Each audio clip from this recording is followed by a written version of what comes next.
Are credit cards inherently evil, causing financial ruin in our lives? Or are they a spectacular tool that helps us build our credit score and earn free rewards? While these are valid questions, perhaps we should be considering a more uncomfortable one. Do we take personal responsibility for our own decisions?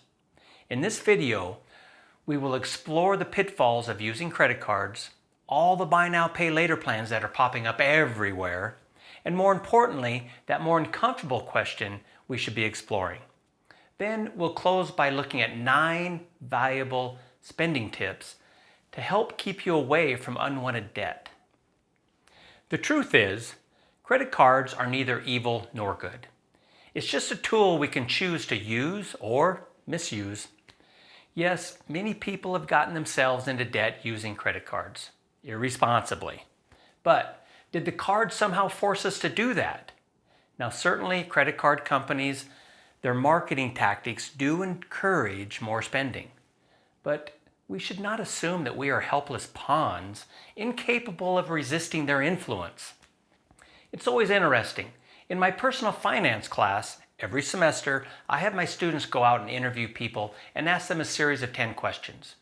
One of the questions is, what life advice would you give someone in their 20s? To which the overwhelming response is, never get a credit card. One of the other questions is, what's the biggest financial mistake you ever made? Which the most common answer? Getting into debt with a credit card. Perhaps we tend to blame the card for our problems instead of looking inwardly and examining our own behavior and impulses. And that is just counterproductive. I mean, come on. Are we going to blame a fast food company if we go there every day and then we end up putting on unwanted weight? Just as we should practice mindful eating, we should also practice mindful spending and stop blaming others. We must master our own behavior and impulses regardless of whether we have a credit card, because the financial pitfalls abound everywhere beyond just credit cards. For instance, there are all kinds of buy now, pay later plans that allow us to pay for things in 4 easy, interest-free payments. Whether it's while we're shopping online or from a long list of buy now, pay later apps you can install on your phone, we can now access buy now, pay later programs at almost any retailer these days.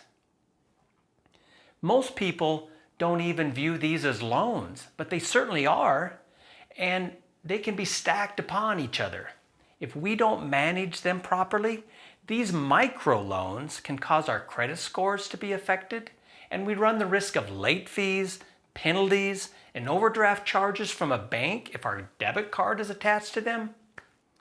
And then we have immediate financing available to us everywhere when we're out shopping for cars, boats, furniture, TVs, and other items. It's empowering to take responsibility for our own financial decisions and stop placing blame elsewhere. When it comes to how we spend money, we need to stop thinking we are a victim. We need to focus on the things that we have control over, which is ourselves, and take back the power and control of our future.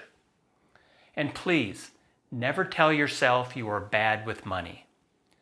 That ends up reinforcing a negative mindset and it becomes a self-fulfilling prophecy. Plus, it doesn't motivate you to make a positive change and improve your situation. Tell yourself you're going to learn those skills and focus on getting better. Most people know that we should try and eat a little healthier, get some exercise, stay within a budget, not overspend on things we don't need, maybe save and invest some money for our future. But as a society, we are not great at making healthy choices.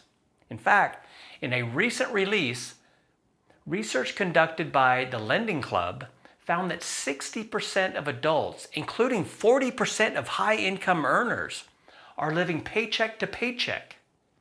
Clearly, regardless of income, we have a spending problem. And I'm not sure what we are accomplishing with all these buy now, pay later plans anyway, since the first of 4 payments is usually required at checkout. and then usually every 2 weeks.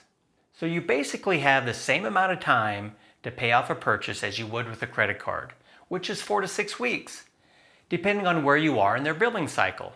But the credit card offers rewards, much better protection if you need to dispute a charge or get a refund, and it still has no interest charges as long as you pay the bill in full. The good news is we have the ability to fix all of this. You don't have to rely on anyone else to give you permission either. No more blame, no more excuses, just acceptance and with it, empowerment. Far too often, we spend money on things for the wrong reasons. We might be trying to keep up an image, or doing impulse or what's called emotional spending, or just feel like we're entitled to have nice things because we see someone else with them. If we don't conquer our own weaknesses, we are likely to get into debt whether we have a credit card or not. Here's 9 tips to consider to help us control our spending. 1. Create a budget. We must first know where our money is going. Track how you spend your money for a month or two, and you might be surprised how easy it is to identify some things we can cut out. 2. Know what financial goals are important to you and write them down. Make sure your spending is in line with your goals. Number 3, only spend what you already have the cash to pay for. Credit cards and buy now, pay later plans may be convenient, but we don't want to use them irresponsibly. 4, build an emergency fund.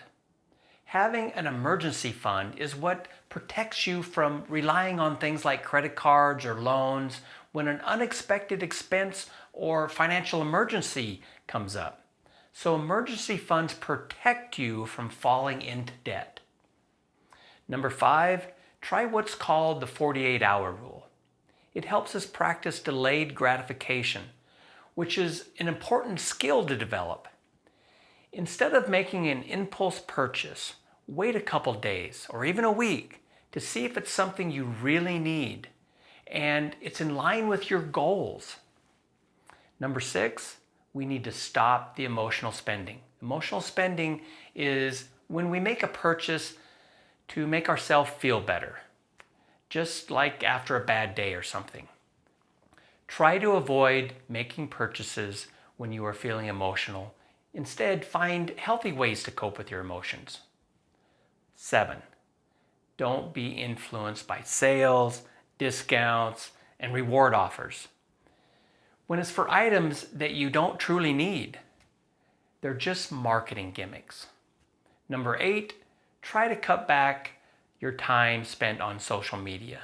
It makes the comparison game of life much more intense, and it makes controlling your spending more difficult. And then finally, number 9, stop spending so much at restaurants. Think about it.